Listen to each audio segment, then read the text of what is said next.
دعا مسلمان میں عقیدہ توحید پختہ کرتی ہے، اور دعا اس دولت کا نام ہے جو صرف مومن کے پاس ہے، کافر کے پاس نہیں۔ نبی پاک علیہ السلام نے فرمایا الدعاء صلاح المومن، دعا مومن کا ہتھیار ہے، کافر کے پاس یہ ہتھیار نہیں ہے۔ مومن جب اپنے مالک کے حضور دعا مانگتا ہے نا، دنیا میں آپ کسی سے زیادہ مانگے تو وہ ناراض ہو جاتا ہے، وہ کہتا ہے بھائی تو نے تو کام بنا لیا ہے، کل بھی دیا تھا، پرسوں بھی دیا تھا، روز روز تجھے کون دے؟ میرے نبی پاک علیہ السلام نے فرمایا جو اپنے رب سے زیادہ مانگتا ہے رب اس سے زیادہ راضی ہوتا ہے، زیادہ راضی ہوتا ہے۔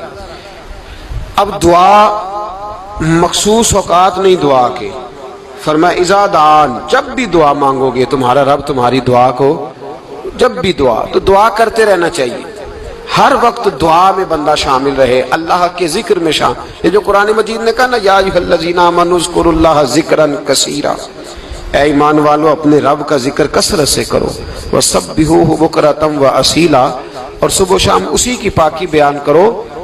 تو اس سے مراد یہ نہیں ہے کہ تسبیح لے کے سارا دن مسجد میں بیٹھے رہو اور کام کوئی نہ کرو، بلکہ اس کا مطلب یہ ہے کہ روٹی شروع کرو تو اللہ کے نام سے، اختتام کرو تو اللہ کے نام، سو جاؤ تو رب کا نام لے کے، سویرے اٹھو تو اللہ کا نام لے کے، جب تمہیں کوئی چیز اچھی لگے تو ماشاءاللہ کہو، جب کوئی مصیبت آئے تو کہو انا للہ و انا الیہ راجعون۔ تو سارا دن اللہ کا ذکر جاری رہے گا۔ نبی پاک صلی اللہ علیہ وسلم نے مسلمان کو ایک دوسرے سے ملنے کا طریقہ بتایا۔ مصیبت آئے تو کیا کہنا ہے؟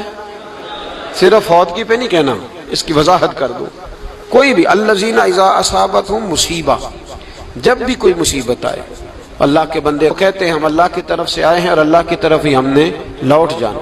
تو میرے عزیز ہر وقت اللہ کا ذکر جاری رہے گا، ہر وقت زبان پہ رب کریم کا۔ دیکھیں نا نبی پاک علیہ السلام نے ہمیں ملاقات کا طریقہ بتایا۔ ایک صحابی آئے تو انہوں نے آ کے کہا السلام علیکم، نبی پاک علیہ السلام نے فرمایا رب تعالیٰ نے اسے 10 نیکیاں عطا فرمائی ہیں۔ دوسرے آئے تو انہوں نے کہا السلام علیکم ورحمۃ اللہ، تو محبوب فرمانے لگے، امام بہقی نے اس کو لکھا ہے، محبوب فرمانے لگے رب کریم نے اسے 20 نیکیاں عطا فرمائی۔ ایک اور آئے، عرض کیا السلام علیکم ورحمۃ اللہ وبرکاتہ، محبوب فرمانے لگے اللہ نے اسے 30 نیکیاں عطا فرمائی۔ اچھا اس کا مطلب کیا ہے؟ السلام علیکم، تم پر سلامتی ہو، سادہ ترجمہ یہ ہے کہ تم سلامت رہو، تم سلامت رہو، ورحمۃ اللہ وبرکاتہ، تم پر اللہ کی رحمت بھی ہو اور اس کی برکتیں بھی ہو۔ وہ کیا کہتا ہے؟ وہ کہتا ہے وعلیکم السلام، تم پر بھی سلامتی ہو، ورحمۃ اللہ وبرکاتہ، اللہ کی رحمت ہو اور اس کی۔ یہ جو مسنون دعائیں ہیں نا جو حضور نے ہمیں دعائیں سکھائی ہر موقع پہ، ان کا کمال دیکھیے۔ اب ایک مسلمان نے آتے کہا السلام علیکم، اس کا مطلب کیا ہے؟ تم پر۔ اب وہ جھگڑا کرے گا اس سے، اسے مارے گا، اس کا مال چھینے گا؟ اس نے تو آتے ہی کہا تم پر سلامتی ہو۔ تو جو سلامتی کی دعا دینے والے ہیں وہ جیب تھوڑی کاٹیں گے، وہ غبن تھوڑی کریں گے، ڈاکہ تھوڑا ڈالیں گے۔ اسلام نے لفظ ہی وہ سکھایا ہے کہ فرمایا جب تم نے ملنا ہے تو تم نے دعائیں کرنی ہے ایک دوسرے کے لیے۔ اب ہمارے ہاں نئے نئے لفظ آ گئے، ٹیلی فون اٹھایا تو کہا ہیلو، اس کا کیا ترجمہ ہے؟ کون ہے؟ اس کا کیا ترجمہ ہے؟ جی جناب، اس کا کیا مطلب؟ ہم نے دیکھا بڑے بڑے سمجھدار لوگ السلام علیکم کی بجائے کہتے ہیں کیا حال ہے؟ بھئی کیا عجیب بات ہے، بھئی کیا حال ہے کا کیا مطلب ہوا؟ وہ بعد میں کرنے کی بات ہے۔ اور کچھ تھوڑا سا جو ادیب ہیں، جو بیچارے حروف کے پیچ و تاب میں رہتے ہیں، وہ کہتے ہیں آداب عرض ہے۔ وہ کیا ہوتا ہے جی؟ اسلام نے دعا سکھائی ہے السلام علیکم، یہ کتنی خوبصورت دعا ہے۔ جب آپ گھر کے اندر داخل ہوئے تو آپ نے دعا دی السلام علیکم، یہ دعا دی آپ۔ ایک صحابی حاضر خدمت ہوئے، عرض کی یا رسول اللہ صلی اللہ علیہ وسلم میرے گھر میں غربت رہتی ہے، کیا کروں؟ نبی پاک علیہ السلام نے فرمایا جب بھی گھر جایا کرنا گھر والوں سے سلام لیا کر، گھر والوں سے کیا کہا کر؟ السلام علیکم، جب بھی گھر جائے۔ یعنی گھر آیا، اب گھر والوں نے بتایا کہ ماچس کی ڈبیا تو لے آؤ۔ اب یہ دکان کونے پہ تھی گھر والے پہ، وہاں سے ماچس کی ڈبیا لے کے واپس گیا تو کہنے لگا السلام علیکم. پھر گھر والوں نے کہا ہو بتانا یاد ہی نہیں رہا, چینی بھی ختم ہو گئی ہے. تو یہ پھر گیا چینی لینے, لوٹ کے آیا تو کیا کہا؟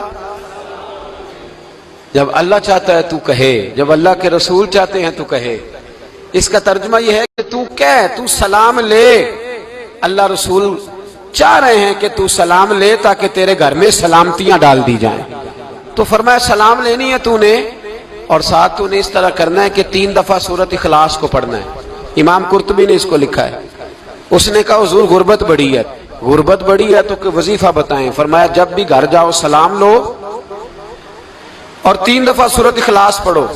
وہ صحابی کہتے ہیں میں پکا ہو گیا. اب وہ کچھ دنوں کے بعد, کچھ عرصے کے بعد, کچھ مہینوں کے بعد واپس آئے تو صحابہ کرام علیہم رضوان فرماتے ہماری خواہش تھی کہ یہ کچھ بیان کرے, اب بتائے جو وظیفہ لے کے گیا تھا اس کا ریزلٹ کیا نکلا. کہتے اس نے بڑی حیرت انگیز بات کی, حیرت انگیز عجیب انداز میں. کچھ لوگوں کا دل ہوتا ہے نا کہ مجھے ملے میرے پڑوسی کو نہ ملے, اور کچھ کا دل ہوتا ہے یار مجھے بھی ملا ہے اور الحمدللہ میرے پڑوسی کو ملا ہے. تو صحابی جب حاضر ہوئے تو صحابہ کہتے ہیں ہمیں تجسس تھا کہ یہ کچھ بتائیں. تو حضور نے فرمایا کیا حال ہے تیرا؟ کہا یا رسول اللہ کمال ہی ہو گئی ہے حضور, میں جب بھی گھر جاتا ہوں سلام لیتا ہوں اور 3 دفعہ سورۃ اخلاص پڑھتا ہوں. میں تو امیر ہو ہی گیا ہوں, میرے تو ہمسائے بھی امیر ہو گئے. کتنا پیارا ہے یہ جملہ, کتنا حسن ہے.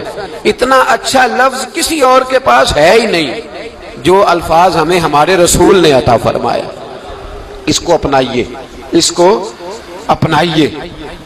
یہ الگ بات ہے کہ لوگ مطلب کے لیے سلوٹ کر لیتے ہیں بڑا سارا, لیکن مطلب کے لیے نہیں. جس کو جانے اس سے بھی سلام لیں, جس مسلمان کو نہیں جانتے اس سے بھی. تو نبی پاک نے ہمیں مسنون دعائیں سکھائیں. رات کو جب سونے لگیں اللہ کے رسول صلی اللہ علیہ وسلم نے ہمیں دعا سکھائی. حضور نے فرمایا جب سونے لگو تو مسلم شریف میں فرمایا تم نے یہ دعا پڑھنی, اللہم باسمک اموت و احیا. تم نے کہنا اے اللہ میں تیرے نام پر مرتا ہوں اور تیرے نام پر جیتا ہوں. نبی پاک صلی اللہ علیہ وسلم نے ایک حدیث میں فرمایا کہ یہ جو نیند ہے نا یہ موت کی چھوٹی بہن ہے, یہ موت کا ایک حصہ ہے. جس طرح انسان سو جائے تو کوئی خبر نہیں ہوتی کیا ہو رہا ہے, بالکل وہ اٹھا ہے تو اس نے کہا ہو یہ کیا ہوا. سو جاتا ہے نا آدمی, اسے خبر نہیں ہوتی. یار اگر ہم ان دعاؤں کا حسن سمجھے, مت اللہم باسمک اموت و احیا, یا اللہ میں تیرے نام پہ سوتا ہوں اور تیرے نام پر اٹھتا ہوں. گویا کہہ رہا یا اللہ میری نیند بھی تیرے فضل سے ہی ہے, اور اگر آنکھ کھل جائے تو وہ بھی تیرے فضل سے ہی ہے. کتنا اعلیٰ نبی پاک علیہ السلام نے انداز سکھایا. اور پھر بخاری شریف میں حدیث موجود ہے, فرمایا جب اٹھو تو کہو الحمدللہ الذی احیانا احیانا بعد ما اماتنا والیہ النشور. فرمایا جب تم سو کے اٹھو تو پھر کہو اے اللہ ساری تعریفیں تیرے لیے, تمام تعریفیں جس نے ہمیں موت کے بعد حیات دی. موت کے بعد فرمایا احیانا بعد ما اماتنا, ہمیں مرنے کے بعد گویا اللہ کا شکر ادا کر کے آنکھ کھل گئی.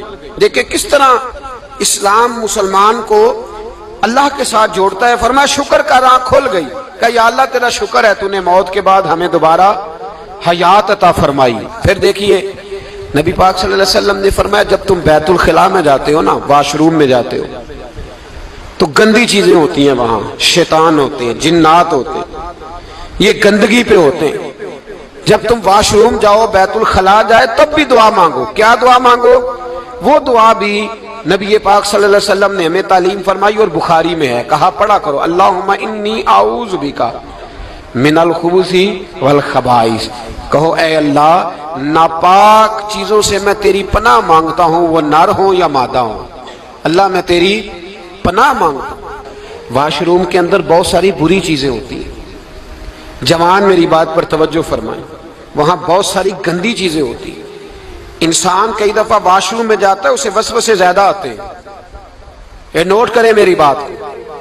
اصل میں نا ہم بات ڈھونڈ رہے ہیں علاج اپنی بیماریوں کا, حالانکہ علاج تو سارا مدینے والے رسول کے پاس موجود ہے, محبوب کے پاس ساری دوائیاں ہیں. تو نبی پاک علیہ السلام دیکھیں نا, انسان واش روم میں جاتا ہے اسے وسوسے آتے, برے خیالات آتے, وہ گناہ کی طرف کئی دفعہ مائل ہوتا ہے. تو کہا تو دعا پڑھ کے جا, اللہم انی اعوذ بکا، یا اللہ میں تیری پناہ مانگتا ہوں، من الخبث والخبائث، ہر خبیث اور بری چیز سے میں تیری پناہ مانگتا ہوں، وہ نر ہو یا یار کتنا عظیم دین ہے، کتنا عظیم میرے مصطفیٰ کریم کا وہ والا دین ہے۔